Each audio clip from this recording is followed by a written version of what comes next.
Morning everyone! Kilala niyo ba to? Talbos ng balinghoy. Ito yung kinuha namin kahapon doon sa taniman ng kapatid ko si Ate Miriam.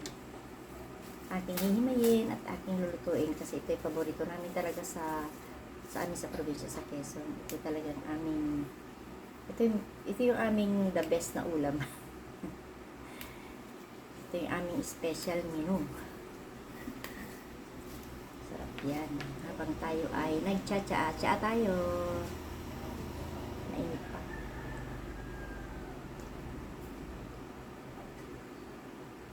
Nainit.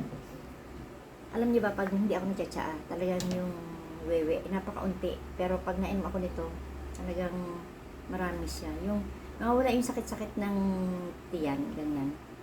At saka ang ginhawa sa pag-ihi. Ito ay tsa ng mga dahon-dahon. Maraming mga dahon-dahon na mga pwede natin gawin siya. Ito ay dahon ng bignay, tanlad. Kalimutan ko nga lagyan ng ng kinuha namin kahapon sambong. Pero nandyan lang naman bukas na lang. At saka luyang dilaw, luyang tunay na luya. Tapos, ano pa ba yun? Guyabano.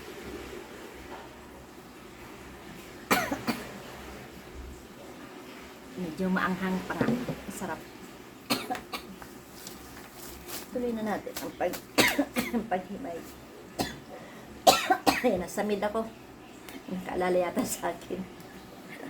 Isama ko na yung kasi nanghinayang ako itapon yung medyo Ito naman ay hihiwain ko ng pino.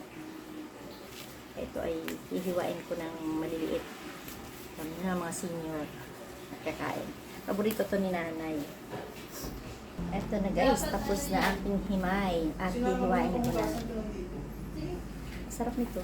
Niluto. Pag naluto hiwain ko ng maliliit kasi pag nyo naman ang balinghoy ay medyo makunat. Ang daming balinghoy. Kunti lang yan. Alam mo, pag naluto to, wala pang isang mangkok. The first time dito, ngayon lang magluluto dito ng ganito. Kasi napitas lang namin ito sa taniman ng ate ko ay kakunti lang namin. Ito na, tapakuluan ko na halabos na. Ito ang gagawin ko naman dito ay aking pipigaan. Hindi niya kami magluto. Pwede naman hindi siya pigaan.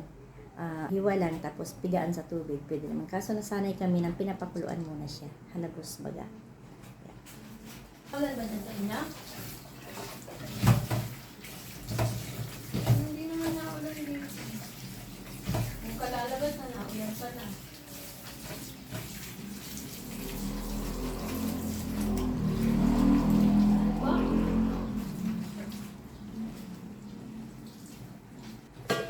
Tapos, lagyan natin dito diretso.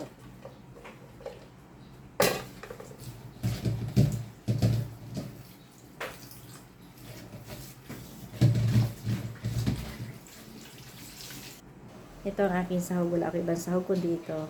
Buti na nga lang may bawang pa at paminta. Tamad kasi akong lumabas. Kaya, yun lang. Kahit sili, wala. Ito lang. At saka yung paminta at bawang. Yun lang. Bubuksan ko to para ilagay ko na doon. Ito na. Talagay ko na.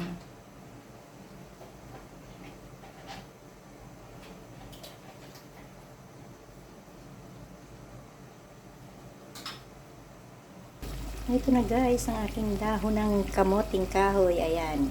Sardinas, bawang patis, yun lang nilagay ko dyan kasi wala akong ibang mailagay. Kundi yung pangpaanghang na isang sili lang kasi baka masyadong umanghang. Ay, may mga ubo, may mga sipon ang tao rito. Medyo konting anghang lang. Ayan na guys, luto na.